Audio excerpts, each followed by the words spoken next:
Yo ahorita voy a empezar. 1, 2, 3. Tarara, tarara, tarara.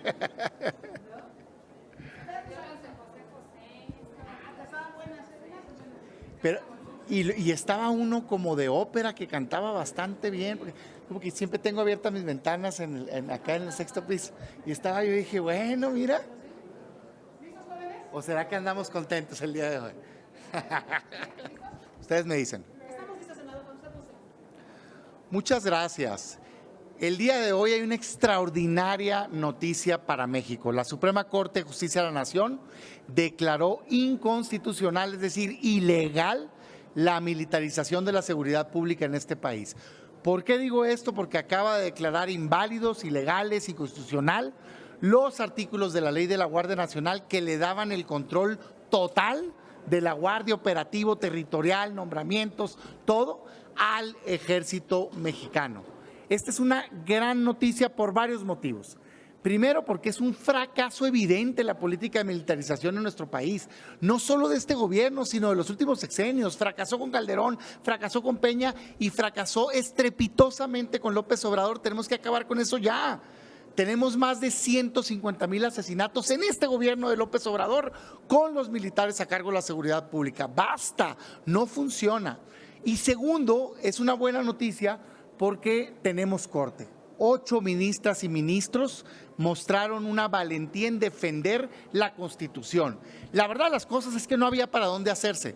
O sea, la Constitución, artículo 21, dice que la Guardia tiene que ser civil y dice que tiene que estar adscrita a la Secretaría de Seguridad Pública. Pero ya vimos las maromas que dan algunos ministros y ministras. Vergonzosamente, 3 ministros y ministras de la Corte estiraron la liga con unos argumentos de pena ajena, dándole la razón al gobierno y poniéndose de tapetes y de subordinados. Es una vergüenza, pero qué bueno que hubo 8 ministras y ministros que dijeron no. Este tema, esta declaración de inconstitucionalidad tiene que ser un antes y un después para México. No se puede quedar nada más en que se declare inconstitucional la ley y ya, porque hay que recordar que hace apenas unos meses no había esa ley y el presidente de todas maneras hacía lo que le daba la gana. Tenía militarizada la Guardia Nacional. Lo que tenemos que exigir hoy, lo que sigue hoy para los mexicanos es, con esta decisión, asegurar que es el final de la fracasada estrategia de militarización del país y exigir que se cambie la estrategia por una que combata el crimen organizado, desarticule las células criminales, que fortalezca la Guardia Civil Nacional con inteligencia financiera, y que se fortalezcan las policías estatales y municipales. Solo así vamos a poder acabar con esta violencia que está atacando la tranquilidad de los mexicanos. Es un buen día para México, pero no podemos cantar victoria. Hoy se ganó una batalla que es derrotar la ilegalidad de la reforma que militarizaba la Guardia Nacional, pero tenemos que ir más allá y ganar lo que significa garantizarle la paz a todos los mexicanos. Enhorabuena por México, pero tenemos que seguir luchando. Le pregunta Gerardo Segura de Azteca Noticias, senador. Esto sin lugar a dudas también representa la necesidad o una presión más para que López Obrador cambie su estrategia en materia de seguridad, porque como decías, es un fracaso totalmente. La política de seguridad pública del gobierno de López Obrador tan es un fracaso que hay más asesinatos que nunca en México, pues. O sea, ya basta, tienen que dejar de voltear a otro lado, dejar de cerrar los ojos y atenderlo. Dicen datos de Estados Unidos que al menos el 30% del territorio nacional está controlado por el crimen organizado. Se quedaron cortos, hombre. Claramente hay ciudades enteras, zonas enteras que domina el crimen. Y esta lógica de decir solo los militares lo pueden hacer ha probado ser un fracaso en México y en el mundo. ¿Por qué fracasa? Primero porque están preparados para otra cosa, el combate. Y normalmente cuando entran buscan eliminar al enemigo y generan más violencia. Segundo porque son más opacos. Ahí están los escándalos de las últimas filtraciones. Les aplica la ley en materia de seguridad nacional al ejército y no dan a conocer la información. Ocultan información, no son transparentes. Y tercero, se aumentan las violaciones de derechos humanos. Por eso es que tiene que cambiar la estrategia ya. Ahora, que no nos anden asustando con el petate del muerto. Nadie está diciendo que se salga la Guardia Nacional de los estados, al contrario, que se duplique o que se triplique, pero como fuerza civil, policíaca, que combata el crimen, no que nada más ande patrullando y que no detenga a las personas. Segundo, tampoco significa que las Fuerzas Armadas no nos puedan ayudar. Nos pueden ayudar siempre y cuando sea en una situación extraordinaria, temporal, subordinada y complementaria a las policías civiles. Eso está permitido. Entonces sí, por eso yo digo, gran día para México, hay que celebrar la decisión de la Corte, pero que no se quede ahí, que no se quede nada más en que se declaró inconstitucional esa ley, sino que hagamos que López Obrador y su gobierno tiren a la basura la estrategia de militarización y pasemos a generar juntos, sociedad y gobierno y el legislativo. Por cierto, se aprueba aquí en el Senado una nueva estrategia de seguridad que garantice la paz de los mexicanos. Eso tiene que significar. Si no, va a ser un triunfo pues meramente formal. Este también es un llamado de atención para López Obrador para que respete la ley, el Estado de Derecho, la legalidad, la Constitución. Y aquí varios legisladores que se dicen constitucionalistas para que también acaten la Constitución, la Carta Magna. Pues yo escucho mucho ruido y pocas nueces, ¿no? Yo siempre digo que al discurso hay que ponerle hechos atrás. Cada rato escucho el rollo ese de que yo soy muy apegado a las leyes y no sé qué. A mí de lengua un taco, pues, ¿no? A mí me gusta ver el tablero. ¿Eres constitucionalista? Sí. Haz que se respete la Constitución. Quiero ver tu voto en contra de una ley cuando es inconstitucional. Si no lo haces eso, es puro rollo, hombre. Es puro discurso. Entonces hay que defender la Constitución con hechos, pues. El presidente claramente había estado jugando a no tengo los votos para cambiar la Constitución, no me importa, porque me voy con una mayoría simple y cambio una ley secundaria. Y me voy a la Corte, porque ya sé que tengo al menos 4 ministras y ministros que me van a dar la razón y por lo tanto bloqueo la acción de inconstitucionalidad. Hoy no le salió la jugada. Y miren que estuvo un pelo, ¿eh? Por eso aguas con los nombramientos. Yo siempre he sido bien crítico por eso. Afortunadamente en esta ocasión, aún algunos ministros y ministras que fueron nombrados en este sexenio tuvieron la dignidad de hacer valer la Constitución. La verdad es que yo no me imagino cómo un ministro o una ministra se atreve a votar alegando que darle la Guardia Nacional a la Sedena no era inconstitucional cuando el artículo 21 dice textual que la Guardia tiene que ser civil y que tiene que estar adscrita a la Secretaría de Seguridad Pública. La verdad era pasar a la historia en la vergüenza. Entonces eso creo que hizo que los ministros actuaran en consecuencia. Pero ojo, apenas logramos los votos que se requerían. Se necesitaban 8 y 8 fueron. 1 más no tuvimos. Entonces es una pugna constante. Yo sí creo que la ciudadanía tiene que estar más pendiente, tenemos que estar más pendiente de las decisiones que se están tomando en la Corte, porque está resultando ser la última frontera de defensa en los temas más relevantes del país. Sí. Una última pregunta de mi parte. ¿Tú crees que actitudes como estas del presidente López Obrador, de hacer a un lado la Constitución y la ley, en el caso de la militarización de la seguridad, o en el caso de la INAI, de darle la espalda a la transparencia, le traerá costos políticos al presidente y también a su partido de Morena, porque están en contra de lo que ha defendido la misma ciudadanía, que es la transparencia y en este caso la ley, la legalidad? Mira, yo sí creo que el presidente ha ido decepcionando poco a poco a sus seguidores. ¿Por qué gana el presidente en 2018? Que esto es algo que yo le digo mucho a compañeros de oposición que parecieran en ocasiones no reconocerlo. Gana por el hartazgo que había de la ciudadanía, por los abusos del pasado. O sea, querer decir que todo estaba perfecto en el pasado es una mentira. Había desigualdad, había abusos de corrupción y eso, sumado a un liderazgo muy perseverante, hace que López Obrador despierte la esperanza de cambio y gane en 2018. ¿Pero qué pasó? Que llegó a gobernar y traicionó, fracasó engañó a los ciudadanos porque resulta ser que se puso a gobernar e hizo todo lo distinto a lo que prometió. Él prometió, vio a los ojos a la gente y dijo, voy a acabar con la fallida estrategia de militarización de seguridad pública. Yo diría, presidente, ¿qué le pasó? Yo apoyo su propuesta de candidato. Llegó y militarizó más que nunca el país. Dijo que iba a acabar con la corrupción y que iba a ser muy transparente. Hoy no quiere que se nombren los comisionados del INAI porque no le gusta la transparencia, porque le levanta el telón a la corrupción que tienen.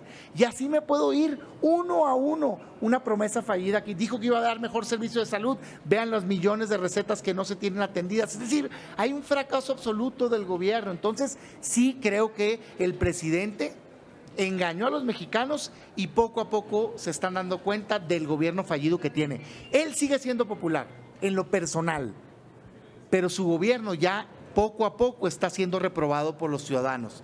Y yo creo que tenemos que nosotros ofrecer, primero señalar esas fallas y segundo hacer una oferta que represente cambio, pero por eso hay que ser bien consistentes, porque si al gobierno, si a los ciudadanos, perdón, les dices, yo represento cambio, pero a la primera de cambio te ponen a votación un tema importante y resulta ser que tú te comportas igual o peor, pues ¿quién va a confiar en ti? Nadie. Por eso aguas. ¿Cómo hicieron la contrarreforma educativa? Con votos de la oposición. ¿Cómo han nombrado a personas subordinadas del gobierno? Con votos de la oposición. ¿Cómo han hecho cada una de las reformas dañinas constitucionales con votos de la oposición? Entonces ya basta, pues, también a la oposición. Hay que defender lo correcto y lo que no, pararnos firmes. Y si pasan una reforma indebida, irnos a la Corte y hacer presión ciudadana. Mi mensaje para cerrarlo al ciudadano es: cada tema vamos a tener que pelearlo de aquí a que acabe este sexenio. Cada tema. O sea, no darnos por derrotados. Si nos gana el legislativo, tenemos que ir al judicial, tenemos que salir a la calle, tenemos que luchar por defender el país que tenemos, porque si no, al rato van a acabar con él. ¿Tú crees que el caso de la INAI también tenga un resultado positivo? A ver, el INAI. Es urgente nombrar a los comisionados del INAI. Tenemos una responsabilidad compartida. El Senado falló en sus nombramientos, los tuvo vencidos por mucho tiempo. Hizo malos nombramientos, particularmente uno que le puso el regalo, la pelota de globito, hablando en términos de béisbol, al presidente para que los bateara. Y bien hecho que los haya bateado, particularmente uno porque estaba reprobado y no cumplía con los requisitos adecuados para hacer el nombramiento. Pero hoy, pues ya quedó claro que ahora están siguiendo una instrucción del gobierno y de Morena de no nombrar al INAI. Tenemos que presionar con inteligencia. Hoy lo que se hizo fue visibilizar el problema, pero yo esperaría que busquemos con habilidad lograr el consenso para en las próximas sesiones nombrarlos, porque lo mejor que le puede pasar a Morena y al gobierno es que, perfecto, ya no hay sesiones, entonces ya no nombramos. Pues no, ¿verdad?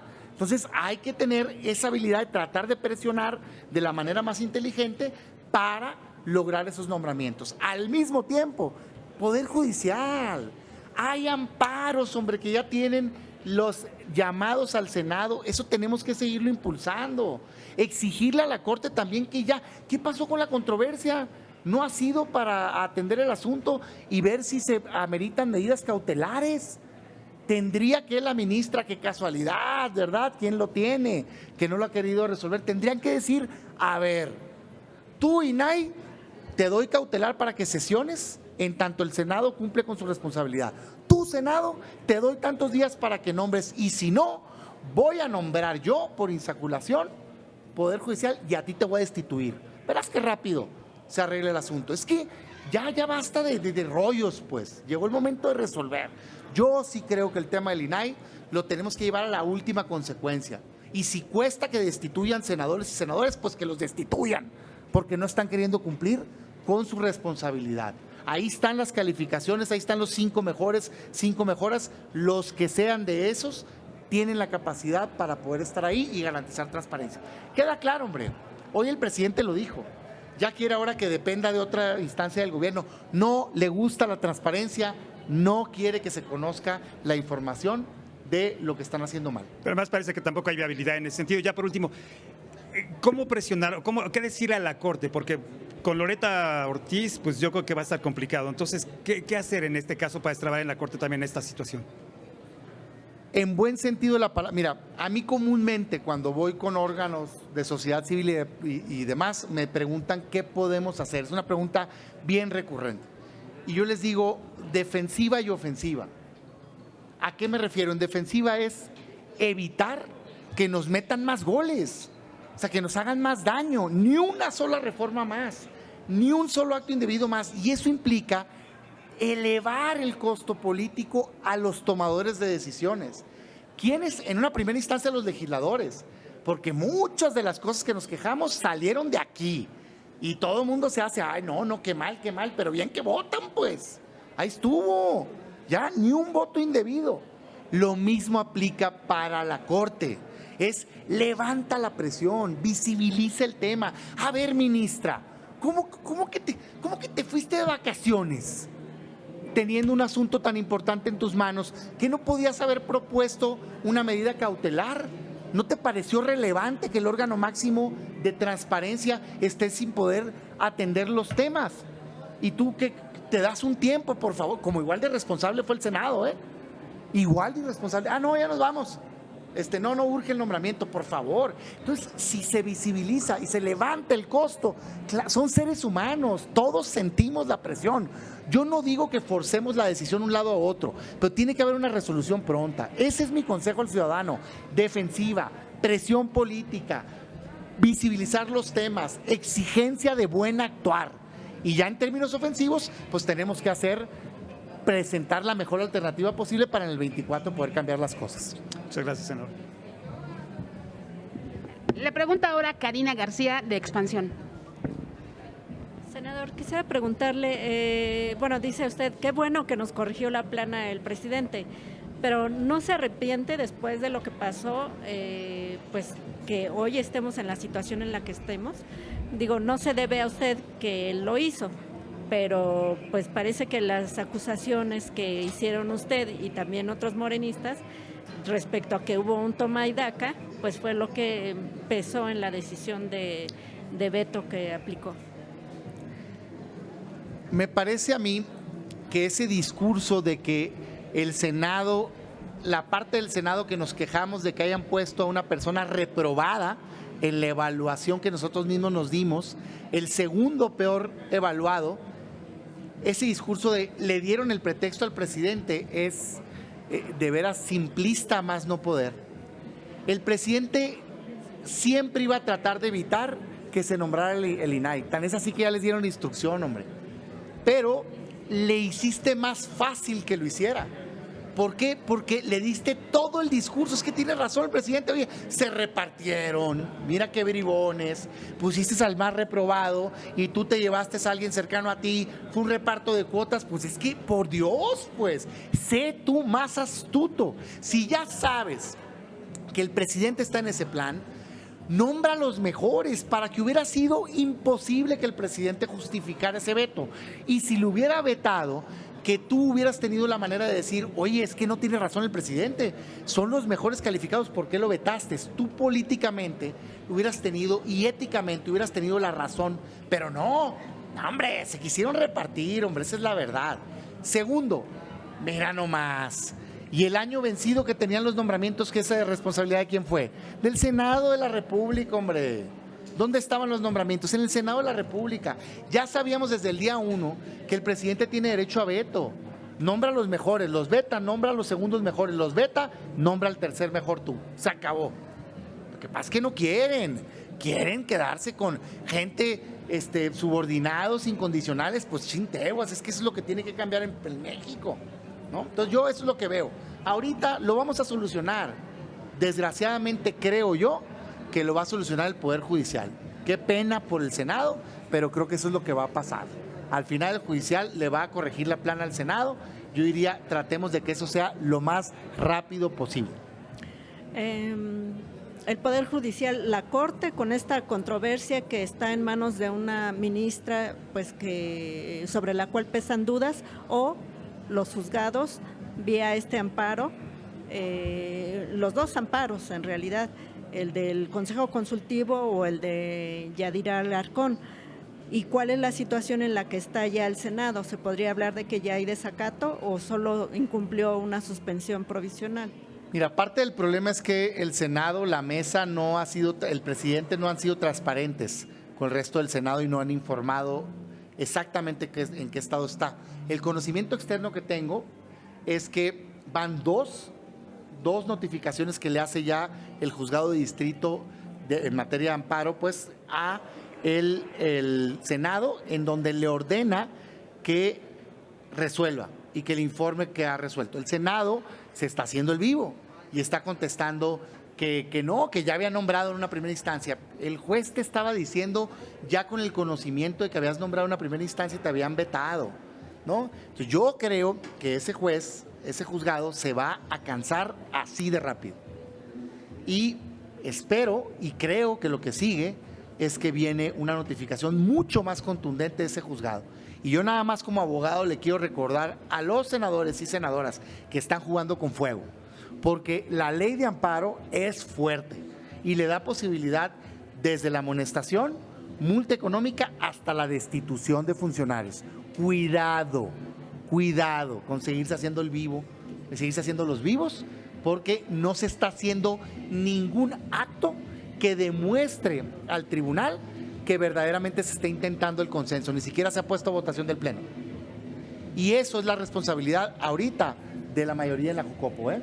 Ni siquiera es del resto, es de la mayoría de Jucopo. Ahí es donde está detenido el asunto. Entonces yo sí creo que puede haber una sanción muy fuerte en los próximos días. ¿Qué hubiera esperado de la Corte? Que cuando llega la controversia constitucional del INAI, por cierto tarde, muy tarde, ya estaban vencidísimos los plazos, yo hubiera esperado que para allá la ministra que le tocó el tema hubiera sacado las cautelares, hubiera dicho, ¿sabes qué? Funciona el INAI en tanto, nombres, en fin, pero no lo han querido hacer. Ese es el problema de nombramientos a modo del gobierno, y esa es la realidad, es evidente. O sea, le está ayudando esa ministra al gobierno a que esté el INAI sin funcionar, y eso es una pena. Pero creo que al final no les va a dar y les vamos a ganar y se va a nombrar a los comisionados y va a haber transparencia en este país. Gracias. Pues no tenemos más preguntas registradas, señor senador. ¿Ya? Ya. Muchas gracias a todos, ¿eh? Estoy a sus órdenes. Gracias.